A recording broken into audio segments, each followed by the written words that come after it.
At ngayon, narito ang kasaysayan ni Oliver. May gabing walang umaga. Dito sa ating dulang, Maginintuang Kasaysayan.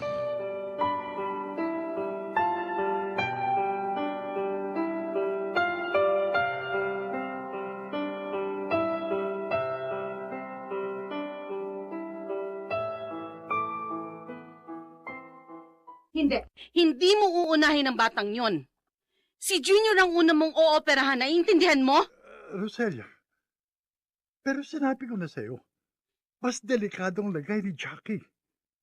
Katunayan, ayon kay Geraldine, nahihirapan na naman siyang huminga. Ang anak natin ang naunang i-schedule dito. Alam mo yan. Bakit mo siya ihihuli ngayon? Bakit? Sabi ko na sa'yo, Dahil mas mahalaga sila sa'yo kaysa sa amin? For God's sake, hindi totoo yan. Mahal na mahal ko kayo ni Junior. Nagbalik lang si Geraldine, nagkaganyan ka na. Hindi ka naman nakatitiyak kung anak mo nga ang batang yun. Anak ko siya. Alam at nararamdaman ko yun. Kaya etsa para na kami ganon?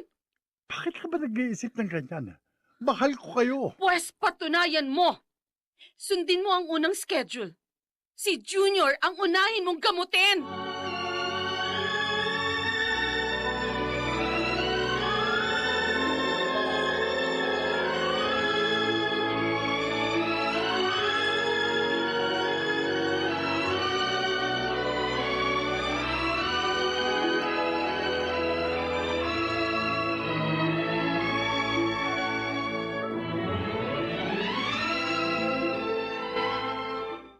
Hindi ako makapapayag sa gusto mangyari ni Oliver. Roselia, ano nangyari? Daddy, Bakit ka umiiyak? si Oliver po. Ano nangyari sa kanya? Sabihin mo. Nag-away ho kami. Dahil gusto niya unahing operahan ng anak ni Geraldine. Ano? Kaysa sa apo niyo, sa anak namin. Anong pumasok sa isip ng aking anak at gagawin niya yun? Nagalit po talaga ako sa kanya, Dad. Eh, kahit naman ako magagalit din pag ginawa niya yun. Nauunawaan ko naman kung tutulungan niya yung bata. Dahil wala namang kasalanan yun eh. Pero, ang hindi ko po gusto, yung isasakripisyo niya yung anak namin para sa anak ng iba. Naiintindihan kita, Roselia. Lalo na sa sinabi mo nga. Walang bakas na anak nga ni Oliver. Ang Jackie na yun. Bakit gano'n si Oliver? Bakit kaya pa rin bilugin ni Geraldine ang ulo niya? Nagbalik ba ang pagmamahal niya sa manlolokong yun? Kakausapin ko siya. Hindi rin ako makapapayag sa gusto niyang mangyari.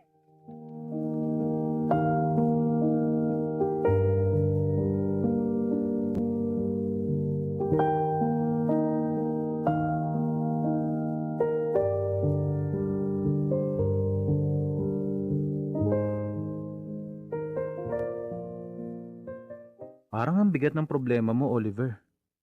Ang lungkot na mukha mo eh. Talagang mabigat, Limal. At lalo lang naguluhan ang isipan ko. Bakit? Ano ba nangyari? Sinabi ko na kay Roselia ang bala kong unahing operahan si Jackie. At nagalit siya. Yun ba? Galit na galit. Sa totoo lang, ngayon lang kami nagagalit ng ganito. Kaya naman pala ganyan ka. Hindi ko siya makumbinsi. At hinamon pa niya ako na Na ano bro? kung talagang mahal ko raw siya, sundin ko ang unang schedule. Si Junior ang unahin ko. Nako. Ano ngayon ang gagawin mo? Napakalaki ng pagkukulang ko kay Jackie Limuel. Alam ko. Pero baka pag hindi mo sinunod si Roselia, mawasak naman ang pagsasama nyo.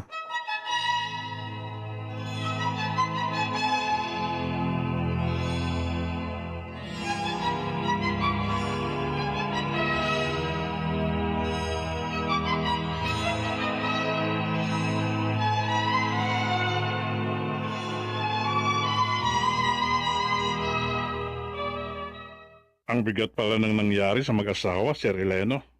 Oo, Martin. Ngayon lang sila nagkagalit. Sa loob ng 12 taon nilang pagsasama. At dahil yung kay Geraldine, babaeng yun talaga, oo. Eh, Sir, nasabi niyo ba kay Roselia yung tungkol sa babaeng tumawag sa iyo at nagbabanta? Hindi. Dahil una ko nang nalaman ang problema nila. Pero sir, dapat kong malaman yun ni Sir Oliver. Hayaan mo na. Saka ako na lang sasabihin. Mas mahalaga ang problema nila ngayon. Pero sir, Dadagdagan ko na lang ang pag-iingat. Naisip ko lang, Sir, hindi kaya si Geraldine ang babaeng tumatawag sa iyo?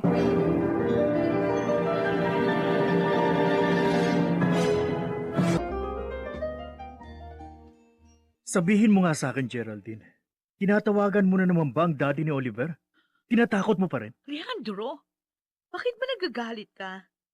Gusto ko lang naman na mas lalong mahirapan at maguluhan sila. Lalo na si Tandang Eleno.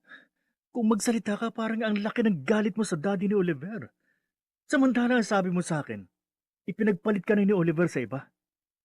Sabihin mo, may kasalanan din ba sa iyo ang daddy niya? Ay, oo.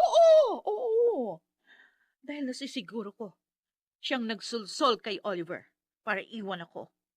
Kaya nga gusto ko, saktan din ang matanda na yun.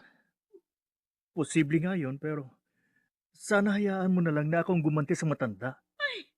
Si Jackie na lang nga sikasuhin mo. Total, tinutulungan naman kita.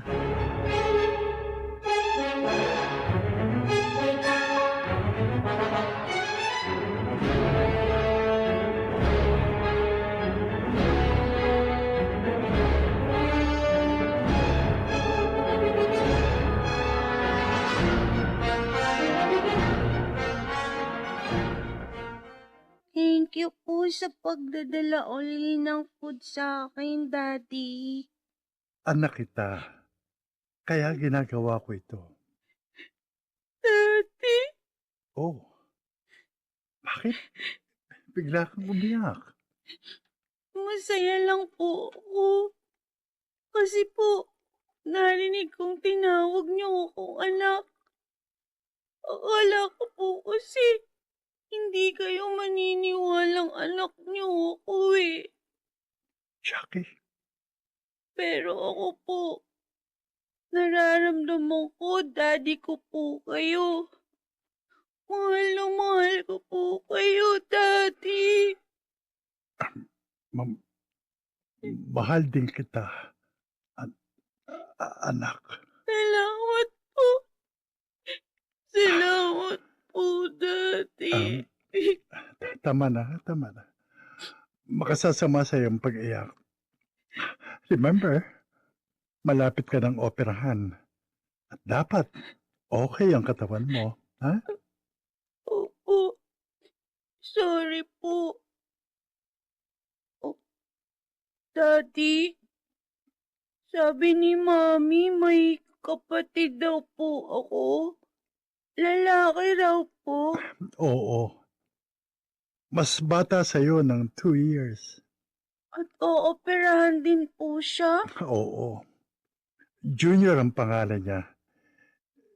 Inaayos ko nga ang schedule niyo kasi magkasabay kayo eh. May sasabihin po ako sa inyo. Pero sana wag niyo pong sabihin kay Mami ha. Ano yun? Kahit po, unahin niyo na lang operahan ng kapatid ko.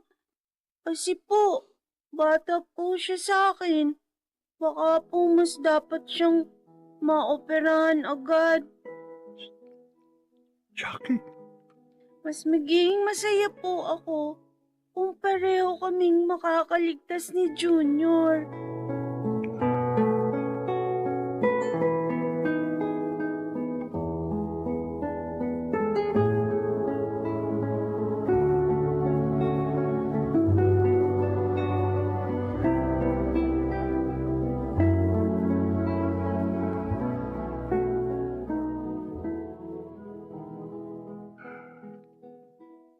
Hindi mawala sa isip ko ang mga sinabi ni Jackie.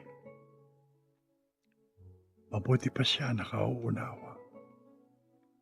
Samantalang si Roselia at Geraldine, parehong ayaw magbigay. Mabait na bata si Jackie. Ramdam kong mapagmahal siya. Lalo tuloy akong nakukonsensya dahil sa malaki kong pagkukulang sa kanya. I'm sorry, anak. Hindi ko sinasadyang mapabayaan ka. Gagawin ko ang lahat para mabuhay ka pa ng mahabang panahon. Pangako yan.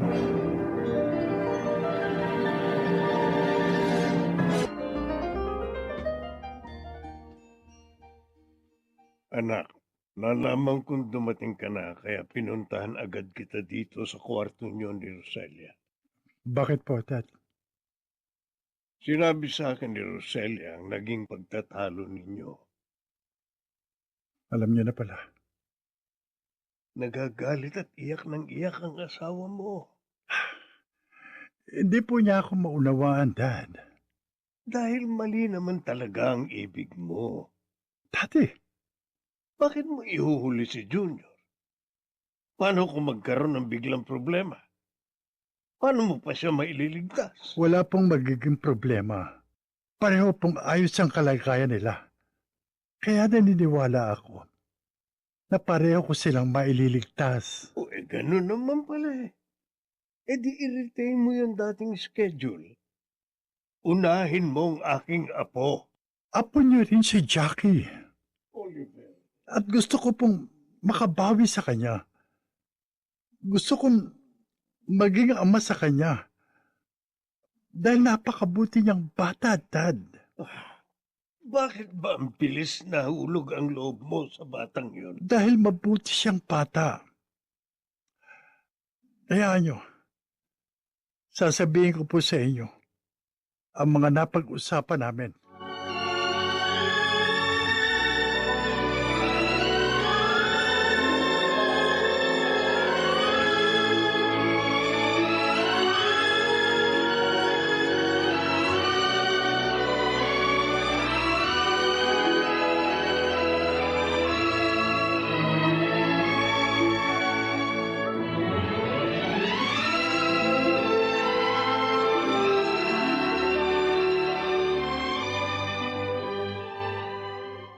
Bakit narito ko na naman sa opisina ko? Gusto ko lang malaman kung nakapagbasya ka na. Bakit hindi ka makasagot? Baka naman pinipigilan ka ni Roselia. Huwag mo siyang isali rito. Siguro nga pinipigilan ka niya na gamutin ang anak natin. Kakausapin ko siya. Pwede ba, Geraldine? Huwag mong gawin yan. Huwag mo nang dagdagan ang problema namin. Kung ayaw mong harapin ko siya, edi sundin mo ako. Oo na. Uunahin ko na si Jackie. Talaga? Oo. Oh. Para kahit papano, makabawi rin ako sa bata. Oh, Oliver, thank you. Thank you. Geraldine!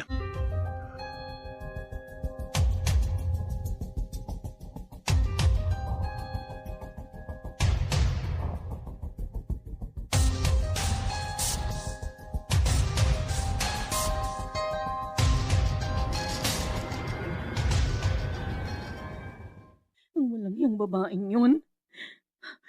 Kitang-kita ko. Inalikan niya si Oliver. At si Oliver naman, hindi man lang siya itinulak. Bakit? Bakit, Oliver? Bakit ang dali mo naman ako nakalimutan? Bakit?